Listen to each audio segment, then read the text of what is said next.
कहानी की शुरुआत में हम एलिजाबेथ नाम की एक ऐसी महिला को देखते हैं जो कभी पूरी दुनिया की सबसे मशहूर स्टार हुआ करती थी। उसकी एक झलक पाने के लिए लोग घंटों इंतजार करते थे। उसके नाम के स्टार के साथ फोटो खिंचवाना लोगों के लिए किसी सपने से कम नहीं था। लेकिन समय के साथ सब कुछ बदलने लगा। धीरे धीरे लोग उसे भूल गए। उसका स्टार टूटने लगा। लोग उसके ऊपर पैर रखकर निकल जाते थे। सबसे दुख की बात, इतने साल बीत गए लेकिन किसी ने उस टूटे हुए स्टार को ठीक करने की भी जरूरत नहीं समझी। आज वही एलिजाबेथ 50 साल की हो चुकी है। उम्र उसके चेहरे पर साफ दिखाई देने लगी है। फिर भी वो किसी तरह अपना टीवी शो होस्ट कर रही थी। लेकिन उसे बिल्कुल भी अंदाजा नहीं था कि आज उसकी पूरी जिंदगी बदलने वाली है। शूटिंग खत्म होने के बाद वो वॉशरूम की तरफ जाती है, लेकिन लेडीज वॉशरूम बंद था, इसलिए मजबूरी में उसे जेंट्स वॉशरूम के अंदर जाना पड़ता है। तभी उस शो का डायरेक्टर भी वहाँ आ जाता है। डायरेक्टर फोन पर किसी से बात कर रहा था। वो कहता है, एलिजाबेथ अब पहले जैसी नहीं रही। लोग उसे देखना पसंद नहीं करते। शो की रेटिंग लगातार गिर रही है। अब उसकी जगह किसी जवान और खूबसूरत लड़की को लाना ही पड़ेगा। ये बातें सुनते ही एलिजाबेथ के पैरों तले जमीन खिसक जाती है। जिस खूबसूरती ने उसे पूरी दुनिया में नाम दिलाया था, आज वही खूबसूरती उसका सबसे बड़ा दुश्मन बन चुकी थी। वो धीरे धीरे शीशे के सामने जाती और खुद को गौर से देखने लगती है। उसके चेहरे की हर झुर्री उसे ये एहसास करा रही थी कि अब लोग उसे पहले जैसा प्यार नहीं करते। फिर भी वो हार मानने वालों में से नहीं थी। वो सीधे डायरेक्टर के पास पहुंचती है। उसे उम्मीद थी कि शायद इतने सालों की मेहनत देखकर वो अपना फैसला बदल देगा, लेकिन डायरेक्टर ने उसकी सारी उम्मीदें एक ही पल में तोड़ दी। वो कहता है, ये शो सिर्फ खूबसूरती पर चलता है और अब वो खूबसूरती तुम्हारे पास नहीं बची। बस यहीं से एलिजाबेथ अंदर ही अंदर पूरी तरह टूट जाती है। वो बिना कुछ बोले अपनी कार में बैठती है और घर की तरफ निकल जाती है। लेकिन पूरे रास्ते उसके दिमाग में डायरेक्टर की वही बातें घूम रही थी। उसका ध्यान सड़क से पूरी तरह हट चुका था और अगले ही पल उसकी कार का एक बहुत भयानक एक्सीडेंट हो जाता है। पर अजीब बात तो ये थी कि डॉक्टर उसे बताता है कि इतने भयंकर एक्सीडेंट के बाद भी एलिजाबेथ के शरीर पर कोई बड़ी चोट नहीं आई है। ये उसकी अच्छी किस्मत ही थी। खैर, एलिजाबेथ को हॉस्पिटल से छुट्टी तो मिल जाती है, लेकिन वो फूट फूट कर रो रही होती है, क्योंकि उसने रास्ते में आते हुए अपनी फोटो वाले पोस्टर को फाड़े जाते हुए देखा था। यहाँ एक नर्स उसकी पीठ की हड्डी को अच्छे से चेक करती है। इसके बाद वो उसे उसके कपड़े वापस दे देती है। एलिजाबेथ जब हॉस्पिटल से बाहर निकलती है, तब उसे पता चलता है कि उस नर्स ने उसके कोट की जेब में एक मैसेज डाला हुआ है। उस मैसेज में लिखा था, इसने मेरी पूरी जिंदगी बदल कर रख दी है। इसके साथ ही एक पेन ड्राइव भी थी जिस पर लिखा था एड सब्सटेंस। घर पहुंचने के बाद वो उस ड्राइव को ओपन करती है जिसमें एड सब्सटेंस नाम के एक लिक्विड के बारे में बताया जा रहा था। ये सब्सटेंस बहुत ही तगड़ा असर करने वाला था और ये लिक्विड किसी भी बूढ़े इंसान को वापस से उसका एक नया और जवान रूप दे सकता था। एलिजाबेथ को शुरू में ये सब एकदम बकवास और झूठ लगता है और वो उस ड्राइव को उठाकर सीधा कूड़ेदान में फेंक देती है। लेकिन रात के समय उसके घर में रखे हुए सारे अवार्ड और उसकी जवानी की खूबसूरत तस्वीरें उसे बहुत परेशान करने लगती हैं। तब वो झल्लाकर गुस्से में उस ड्राइव को कूड़ेदान से वापस निकालती है और उसमें दिए गए नंबर पर कॉल घुमा देती है। वो कहती है, मैं वो सब्सटेंस ऑन ऑर्डर करना चाहती हूँ। फोन के दूसरी तरफ जो बंदा उसे बात कर रहा था, वो ज्यादा कुछ फालतू बात नहीं करता, बस उसका एड्रेस पूछता है। इसके बाद वो उसे एक जगह का पता देकर फोन काट देता है। अगले दिन सुबह वो जब न्यूज़पेपर पढ़ रही थी, तभी उसे वहाँ एक विज्ञापन दिखाई देता है। ये विज्ञापन उसी की कंपनी ने दिया था जिसमें उन्होंने एलिजाबेथ की जगह किसी नई मॉडल के इंटरव्यू के लिए इश्तिहार छापा था। ये सब देखकर एलिजाबेथ एकदम टूट सी जाती है और बहुत उदास हो जाती है। उसी न्यूज़पेपर के साथ उसके पास एक काले रंग का लिफाफा भी आता है। एलिजाबेथ जैसे ही उस लिफाफे को खोलती है तो उसके अंदर एक नंबर लिखा होता है। इसके बाद एलिजाबेथ उस आदमी के फोन पर बताए गए पते पर पहुंच जाती है, जो कि असल में एक खुफिया लॉकर था। जो कार्ड एलिजाबेथ को उस लिफाफे में मिला था, उसकी मदद से वो उस जगह का दरवाजा खोलकर अंदर घुसती है। अंदर जाकर वो अपना लॉकर खोलती है जिसके अंदर एक डिब्बा रखा हुआ था। उस डिब्बे को लेकर एलिजाबेथ अपने घर वापस आ जाती है। घर आकर वो जल्दी से उस डिब्बे को खोलती है जिसमें बहुत सारा सामान भरा हुआ था। जैसे उसमें एक सीरम और एक इंजेक्शन था जिसे बस जिंदगी में एक ही बार इस्तेमाल करना था। साथ में एक एक्टिवेटर स्टेबलाइजर भी था जिससे उसे अपनी उस नई जवान बॉडी को रोज सही रखना था। और ये सारी बातें वो उस ड्राइव वाले वीडियो से पहले ही अच्छे से सीख चुकी थी। अब हर हफ्ते बॉडी को बदलने के लिए वहाँ एक खास तरह का पाइप भी दिया गया था जिससे बॉडी को स्विच किया जा सके। और लास्ट में नई और पुरानी दोनों बॉडी के लिए एक स्पेशल तरह का खाना भी दिया गया था। इसके बाद एलिजाबेथ वॉशरूम में जाती है जहाँ वो काफी देर तक शीशे में अपने शरीर को ही घूरती रहती है। वो ये तय ही नहीं कर पा रही थी कि उसे ये खतरनाक काम करना चाहिए या नहीं। बहुत देर तक तक सोचने के बाद आखिरकार वो उस हरे रंग के लिक्विड को अपने अंदर इंजेक्ट कर ही लेती है। इंजेक्शन लगाने के थोड़ी देर बाद तक तो उसे बिल्कुल कुछ महसूस नहीं होता, लेकिन इसके तुरंत बाद उसका ऐसा भयानक दर्द शुरू होता है जिसे बर्दाश्त करना मुश्किल था। वो दर्द के मारे बुरी तरह तड़पने लगती है। तभी हम देखते हैं कि उसकी आंखों की पुतलियां डबल होने लगती हैं। इसके बाद उसकी कमर से लेकर पूरी पीठ बीच से फट जाती है और उस फटे हुए शरीर के अंदर से एकदम नई और जवान लड़की बाहर निकलती है। ये एलिजाबेथ का नया रूप था, मतलब उसकी एकदम नई बॉडी। एलिजाबेथ को जब अपने इस नए शरीर को देखकर अपनी आंखों पर यकीन ही नहीं होता कि इस जादुई लिक्विड ने सच में काम कर दिया है। वो अब इतनी ज्यादा खूबसूरत और जवान हो चुकी थी जितना उसने कभी सपने में भी नहीं सोचा था। बहुत देर तक शीशे में अपनी इस नई खूबसूरती को निहारने के बाद एलिजाबेथ अपनी उस पुरानी वाली बॉडी की फटी हुई पीठ को सुई धागे से सिलने लगती है। इसके बाद वो अपनी पुरानी बॉडी को जिंदा रखने के लिए कंपनी की तरफ से दिया गया वो खास खाना अपनी पुरानी बॉडी में डालती है। रात के समय वो अपनी इस नई जवानी और खूबसूरती के फुल मजे लेती है, लेकिन सुबह जब उसकी आंख खुलती है तो वो देखती है कि उसकी नाक से खून बह रहा है। तभी उसे अचानक याद आता है कि उसे तो शरीर को सही रखने के लिए एक एक्टिवेटर स्टेबलाइजर भी दिया गया है और उसे ये भी बताया गया था कि रोज अपनी इस नई बॉडी को सही सलामत रखने के लिए पुरानी बॉडी की रीढ़ की हड्डी से सीरम निकालकर अपने इस नए शरीर में डालना पड़ेगा। इसलिए वो फटाफट अपनी पुरानी बॉडी के पास जाती है और उसमें से सीरम निकालने लगती है। इसके बाद वो एक दिन के खुराक के हिसाब से उस सीरम को अपने शरीर में लगा लेती है, जिससे वो वापस एकदम नॉर्मल हो जाती है। अब वो फुल कॉन्फिडेंस के साथ मस्त कपड़े पहनकर बाहर निकलती है और सीधे उसी शो के ऑडिशन के लिए चली जाती है जहाँ से उसे धक्के मारकर निकाल दिया गया था। वहाँ पहुँचते ही एलिजाबेथ की गजब की खूबसूरती देखकर सबके तो जैसे होश ही उड़ जाते हैं। डायरेक्टर उसे देखते ही तुरंत सेलेक्ट कर लेता है। एलिजाबेथ यहाँ अपना नाम सू बताती है। इंटरव्यू में पास होने के बाद उसे अचानक याद आता है कि अरे उसे तो हर हफ्ते अपनी बॉडी चेंज करनी पड़ेगी। इसलिए वो दिमाग लगाकर डायरेक्टर से एक बहाना बनाती है कि उसकी माँ की तबीयत बहुत खराब रहती है, इसलिए उसे महीने में 2 बार अपने गांव जाना ही पड़ता है। मतलब वो महीने में 2 हफ्ते काम पर नहीं आ पाएगी। डायरेक्टर बिना कुछ ज्यादा सोचे उसकी ये शर्त झट से मान लेता है, तो फाइनली उसे ये जॉब वापस मिल ही जाती है। इसके बाद से तो वो शो की शूटिंग में पूरे मजे लेने लगती है। उसकी एक से बढ़कर एक स्टाइलिश फोटो खींची जाने लगती है और देखते ही देखते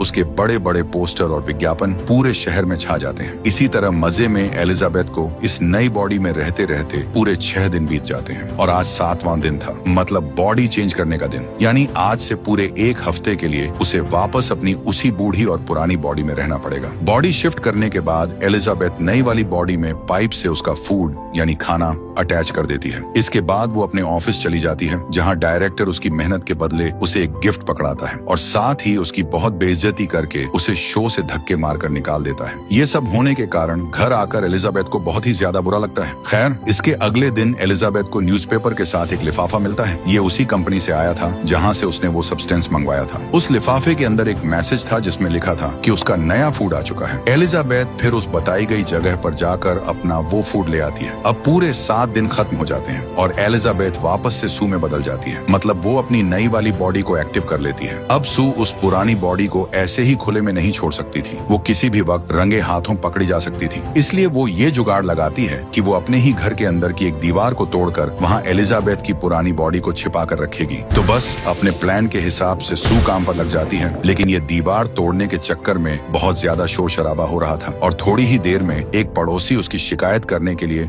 उसके दरवाजे पर आ धमकता है। लेकिन सू की गजब की खूबसूरती देखकर वो बंदा शिकायत करना तो दूर उल्टा पिघल जाता है और कहता है, अगर कोई भी मदद चाहिए हो तो मुझे बुला लेना, मैं बस पड़ोस में ही रहता हूँ। लेकिन सू तो भाई अपना सीक्रेट काम कर रही थी, इसलिए वो बिना कुछ बोले उस आदमी के मुंह पर जोर से दरवाजा बंद कर देती है। इसके बाद बहुत ज्यादा पसीना बहाकर फाइनली वो एक खुफिया कमरा बना ही लेती है, जिसके अंदर एलिजाबेथ की उस पुरानी बॉडी को एकदम सेफ छिपा कर रख दिया जाता है और साथ में उसकी पुरानी सारी तस्वीरें भी वहीं रख दी जाती हैं। इसके कुछ दिनों बाद एलिजाबेथ अपने इस नए जवान शरीर में इतने ज्यादा मजे कर रही थी कि वो इस पार्टी शार्टी के चक्कर में एकदम भूल ही गई कि भाई आज तो बॉडी बदलने का दिन है। साथ ही उस पुरानी बॉडी का खाना भी खत्म होने वाला था। उस दिन वो मस्ती करने के लिए एक लड़के को अपने घर बुलाती है, लेकिन रात में जब वो अपने काम में बिजी थी तभी अचानक से उसकी नाक से खून बहने लगता है। इसके साथ ही उसके पूरे शरीर में भयंकर दर्द शुरू हो जाता है। उसे तुरंत समझ आ जाता है कि अरे यार, आज तो शिफ्टिंग का दिन था, लेकिन बॉडी शिफ्ट करने के बजाय उसके मन में लालच आ जाता है। वो सोचती है कि कुछ दिन और इसी नई बॉडी में मजे किए जाएं और वो पुरानी बॉडी की रीढ़ की हड्डी हड्डी से सीरम निकालकर खुद को इंजेक्शन लगा लेती है। ऐसा करने से वो उस वक्त तो बिल्कुल ठीक हो जाती है, लेकिन इसका अंजाम कितना खौफनाक होगा ये हमें आगे पता चलेगा। तो वो 7 दिन और मतलब टोटल 14 दिन तक सू इसी नई बॉडी में ही रह जाती है। लेकिन इसके बाद जब वो अपनी बॉडी बदलती है तो वो देखती है कि उसकी एक उंगली पूरी तरह से खराब हो चुकी है, और ये सिर्फ और सिर्फ उसकी लापरवाही का नतीजा था। एलिजाबेथ अब बहुत ज्यादा टेंशन में आकर सीधे कंपनी वालों को कॉल लगाती है और उनसे पूछती है,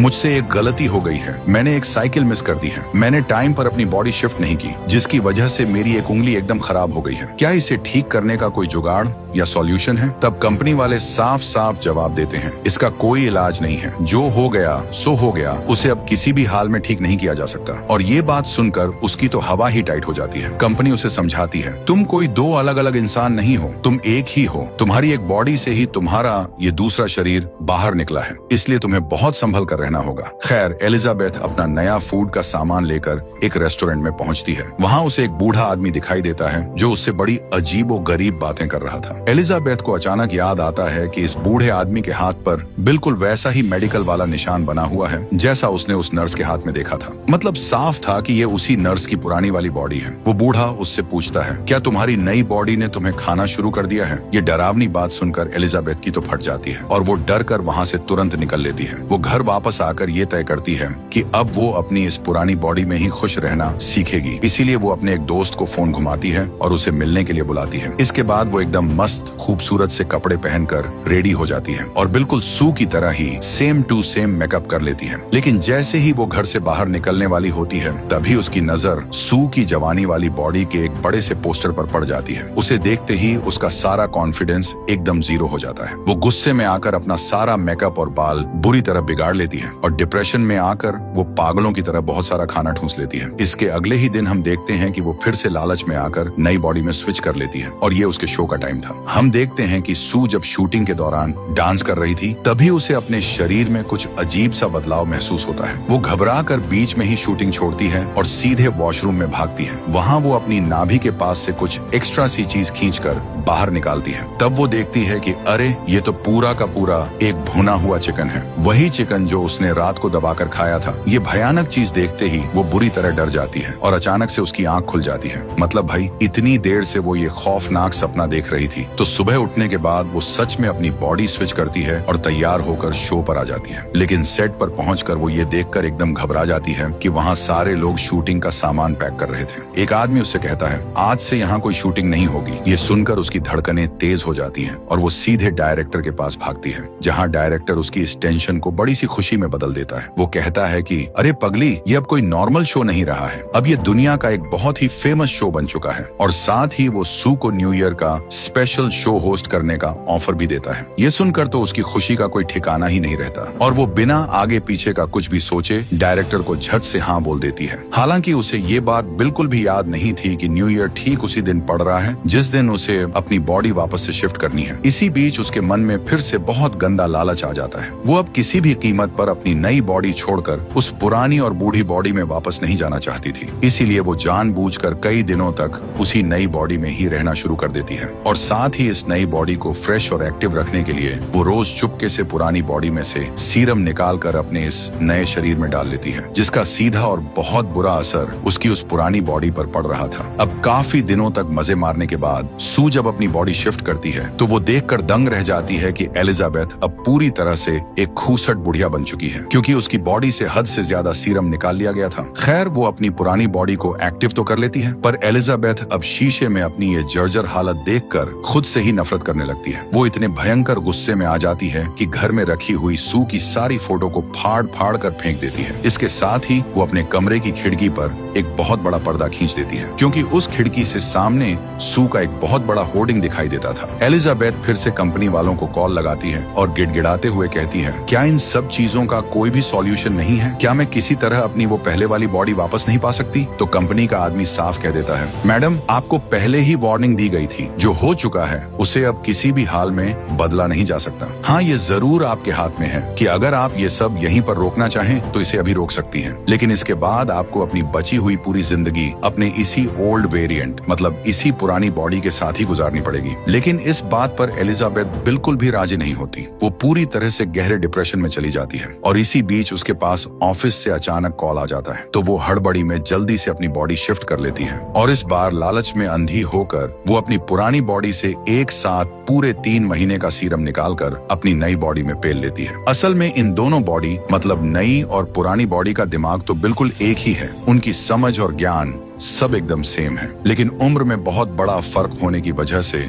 नई बॉडी यानी सू की बॉडी की सोच और दुनिया को देखने का नजरिया एकदम अलग है। इसीलिए एलिजाबेथ जब अपनी नई बॉडी में वापस आती है तो अपना इतना खूबसूरत और कड़क शरीर देखकर वो फिर से लालच में अंधी हो जाती है। वो अब एलिजाबेथ की तरह समझदारी से सोच ही नहीं पाती, वो कुछ भी सही गलत सोचने की कोशिश तक नहीं करती, जिसकी वजह से वो बहुत बड़ा कांड कर बैठती है। खैर पूरे 3 महीने तक एलिजाबेथ अपनी नई बॉडी में फुल मजे काटती रहती है। वो इन 3 महीनों में इतनी ज्यादा खुश थी कि वो एकदम ही भूल गई कि पीछे उसकी एक पुरानी बॉडी भी पड़ी सड़ रही है। और ऐसे ही मजे करते करते देखते ही देखते न्यू ईयर की वो रात भी आ जाती है। वो आज रात भी पार्टी करने के लिए एक लड़के को अपने घर लेकर आई है, लेकिन तभी उसे एहसास होता है कि उसके शरीर में मौजूद सारा सीरम अब खत्म हो चुका है। इसीलिए वो पुरानी बॉडी से और ज्यादा सीरम निकालने के लिए जाती है, लेकिन भाई आज तो उसमें से एक बूंद सीरम भी नहीं निकलता। ये देखकर उसकी हवा टाइट हो जाती है। वो तुरंत कंपनी में कॉल घुमाती है और घबराकर पूछती है, आज पुरानी बॉडी से सीरम बिल्कुल बाहर नहीं आ रहा है, अब मुझे क्या करना चाहिए? कंपनी वाले उसे बताते हैं, अगर उस बॉडी से सीरम नहीं निकल रहा है तो इसका सीधा सा मतलब है कि आपने सारा का सारा सीरम इस्तेमाल करके खत्म कर दिया है। अब आपको पुरानी बॉडी के अंदर नया सीरम बनने तक शांति से इंतजार करना होगा और तब तक आपको अपनी बॉडी स्विच करके पुरानी बॉडी में ही चलना होगा। ये बात सुनकर तो सू के तोते उड़ जाते हैं। वो बिना कुछ ज्यादा सोचे समझे तुरंत पुरानी बॉडी में स्विच कर लेती है और बॉडी बदलने की ये अजीबोगरीब आवाजें बाहर बैठा वो लड़का सुन लेता है। उसे ये सब बहुत अजीब लगता है कि भाई इतनी रात को ये अंदर क्या खुटर पुटर कर रही है। इसीलिए वो ये सब देखने के लिए सीधे वॉशरूम की तरफ चला जाता है, लेकिन ये बूढ़ी एलिजाबेथ फुर्ती दिखाकर जल्दी से वॉशरूम का दरवाजा अंदर से लॉक कर लेती है। हम देखते हैं कि एलिजाबेथ अब हद से ज्यादा बूढ़ी हो चुकी है, इतनी ज्यादा बूढ़ी कि उसके सिर के सारे बाल तक झड़ चुके हैं, उसके पूरे शरीर की चमड़ी लटक गई है। उसे अब ठीक से चलने फिरने में भी बहुत ज्यादा दिक्कत हो रही थी। वो लड़का अंदर से एक भयानक बूढ़ी औरत की आवाज सुनकर डर के मारे पसीना पसीना हो जाता है और वहां से दुम दबाकर भाग जाता है। अब एलिजाबेथ परेशान होकर कंपनी में कॉल करती है। वो कहती है कि मैं इस पूरे खेल को यहीं पर हमेशा के लिए बंद करना चाहती हूँ। कंपनी वाले उसकी ये बात मान लेते हैं। इसके बाद कंपनी की तरफ से उसे अपना टर्मिनेशन सब्सटेंस यानी इस खेल को खत्म करने वाला लिक्विड ले जाने के लिए कहा जाता है। एलिजाबेथ की बॉडी अब दिखने में बहुत ही भद्दी और डरावनी लग रही थी, इसलिए वो जितना हो सके कपड़ों से अपने पूरे शरीर को अच्छे से ढक लेती है। इसके बाद वो अपना वो टर्मिनेशन सब्सटेंस लेने के लिए उस खुफिया जगह पर पहुंच जाती है। टर्मिनेशन सब्सटेंस घर लाने के बाद वो सू के शरीर में उसे बस ठोकने ही वाली थी कि तभी उसे कंपनी वालों की कही हुई वो खौफनाक बात याद आ जाती है कि अगर तुमने गलती से भी एक बार ये टर्मिनेशन सब्सटेंस उस शरीर में डाल दिया तो तुम अभी जिस भी बॉडी में हो तुम्हें जिंदगी भर उसी सड़ी हुई बॉडी में रहना पड़ेगा। बस यही सोचकर वो रुक जाती है और सू को वो टर्मिनेशन इंजेक्शन नहीं देती। वो जब शीशे में अपनी इस खस्ताहाल बॉडी को देखती है तो उसे सू के ऊपर भयंकर गुस्सा आता है, क्योंकि ये जो कुछ भी बर्बादी हुई है वो सिर्फ और सिर्फ उसकी उस नई बॉडी यानी सू के लालच की वजह से ही हुई है। इसीलिए वो गुस्से से पागल होकर आखिरकार वो टर्मिनेशन सब्सटेंस सू के शरीर में घुसा ही देती है। लेकिन जब वो आधा लिक्विड उसके अंदर डाल चुकी होती है तभी अचानक उसके दिमाग की बत्ती जलती है कि अरे उसे तो अभी बहुत सारे बड़े बड़े शो होस्ट करने हैं और आने वाले कुछ ही दिनों में उसे दुनिया भर के अवार्ड भी मिलने वाले हैं। एलिजाबेथ वो सारे अवार्ड पाना चाहती थी, वो लोगों से अपनी जमकर तारीफें सुनना चाहती थी। बस यही लालच सोचकर एलिजाबेथ बचा हुआ आधा टर्मिनेशन सब्सटेंस सू को नहीं देती। अब उसे शक होने लगता है कि आधा डोज खाने के बाद कहीं सू मर तो नहीं गई। वो सू को हिला डुलाकर जगाने की बहुत कोशिश करती है, लेकिन बहुत देर तक माथापच्ची करने के बाद भी जब सू को होश नहीं आता तो वो हार मानकर अपनी बॉडी स्विच करने का जुगाड़ सोचती है। लेकिन भाई अब बॉडी भी स्विच नहीं हो रही थी, क्योंकि सू की बॉडी के अंदर अब बिल्कुल भी सीरम नहीं बचा था। यहाँ एलिजाबेथ थोड़ा दिमाग लगाती है और अपनी रीढ़ की हड्डी से एक्टिवेटर निकालकर सीधा सू की बॉडी में लगा देती है और इसके कुछ ही देर बाद जादू की तरह सू एक्टिव हो जाती है। मतलब अब एक ही टाइम पर एलिजाबेथ के दोनों शरीर एक साथ जिंदा और एक्टिव हो जाते हैं। एक्टिव होते ही सू जब अपने ठीक सामने वो आधा खाली हुआ टर्मिनेशन वाला इंजेक्शन देखती है तो उसे अपनी गलती का बहुत पछतावा होता है। वो भयंकर टेंशन में आ जाती है कि कहीं अब इस बॉडी को कुछ हो तो नहीं जाएगा, और इसी बात को लेकर वो एलिजाबेथ पर एकदम आगाबूला हो जाती है। गुस्से में अंधी होकर वो एलिजाबेथ को जानवरों की तरह पीटना शुरू कर देती है। वो एलिजाबेथ को पूरे घर में दौड़ा दौड़ा कर बुरी तरह मारती है, और साथ ही वो एलिजाबेथ का सिर बार बार कांच की टेबल पर पटकती रहती है, जिसकी वजह से एलिजाबेथ का सिर पूरी तरह से चकनाचूर हो जाता है और वो वहीं तड़प कर मर जाती है। एलिजाबेथ को जान से मारने के बाद सू को तुरंत समझ आ जाता है कि उसने अपने ही पैरों पर कुल्हाड़ी मार ली है और बहुत बड़ी गलती कर दी है, क्योंकि अब वो उस पुरानी बॉडी से कभी भी सब्सटेंस नहीं निकाल पाएगी। खैर, वो वहाँ बिखरा हुआ सारा खून खराबा साफ करती है और तैयार होकर अपने शो के लिए निकल पड़ती है। वहाँ सेट पर पहुँचते ही सारे लोग उसका बहुत ही वीआईपी तरीके से स्वागत करते हैं। उसे ये सब देखकर बहुत मजा आ रहा था, लेकिन तभी अचानक से उसका शरीर एकदम अजीब सा बर्ताव करने लगता है और वो घबराकर तुरंत वॉशरूम में भाग जाती है। वो शीशे के सामने जैसे ही अपना मुंह खोलती है तो देखती है कि उसका एक दांत टूटकर गिर गया है। वो जब चेक करने के लिए अपने दूसरे दांत को छूती है तो भाई वो भी टूटकर सीधा नीचे गिर जाता है। अब उसे अच्छे से समझ आ चुका था कि एलिजाबेथ को जान से मारने की वजह से ही उसकी ये नई बॉडी अंदर से खोखली और कमजोर हो रही है। उसका शरीर का एक एक अंग और चमड़ी सूख कर एकदम रद्दी कागज की तरह होती जा रही थी। अब अगर उसे जिंदा बचना है तो उसे किसी भी जुगाड़ से वो एक्टिवेशन सीरम लगाना ही पड़ेगा। इसलिए वो पागलों की तरह अपने घर की तरफ भागने लगती है। भागते समय उसे अचानक याद आता है कि कंपनी की तरफ से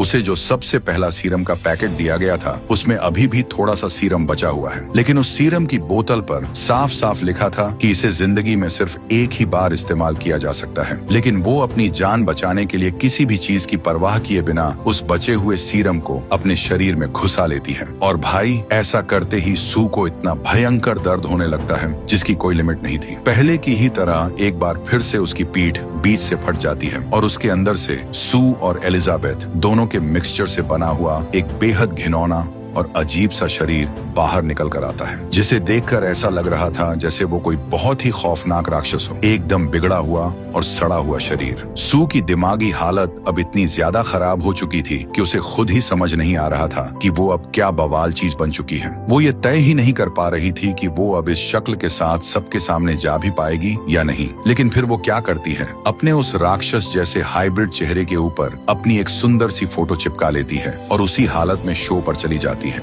लेकिन जैसे ही वो स्टेज पर पहुंचकर माइक के सामने खड़ी होती है तभी अचानक उसके चेहरे से वो फोटो खिसक कर नीचे गिर जाती है और वहां बैठे सारे लोग उसका वो भयानक और सड़ा हुआ चेहरा देख लेते हैं। ऑडिटोरियम में बैठे सभी लोगों की तो जैसे सांसें ही अटक जाती हैं। तभी उसके शरीर के अंदर से कुछ और ही घिनौनी चीज बाहर निकलने लगती है। ये मंजर देखकर सभी लोग डर के मारे जोर जोर से चीखने चिल्लाने लगते हैं। लोग अपनी जान बचाने के लिए इधर उधर पागलों की तरह भागने लगते हैं। तब भीड़ में से एक आदमी हिम्मत करके बेसबॉल बैट से एलिजाबेथ के चेहरे पर जोरदार वार कर देता है, जिसकी वजह से उसका चेहरा बुरी तरह फटकर इधर उधर जमीन पर गिर जाता है। सभी लोग मौत के डर से इधर उधर भागने दौड़ने लगते हैं और देखते ही देखते एलिजाबेथ की पूरी बॉडी फटकर 2 टुकड़ों में बंट जाती है और फिर वहां से बड़ी अजीब तरह से एलिजाबेथ की बची खुची बॉडी किसी रेंगने वाले कीड़े की तरह खिसकते हुए बाहर निकल आती है और वो रेंगते रेंगते ठीक उसी जगह पर जाकर पहुंचती है जहां कभी एलिजाबेथ का वो स्टार लगा हुआ था। उसकी पूरी बॉडी अब एकदम खत्म हो चुकी थी और अब सिर्फ उसका वो अजीब सा चेहरा उस स्टार के ठीक ऊपर जाकर बैठ जाता है। और दोस्तों, इसी खौफनाक सीन के साथ ये मूवी यहीं पर खत्म हो जाती है। अगर आप लोगों को ये वीडियो अच्छी लगी हो तो यार एक लाइक जरूर कर देना।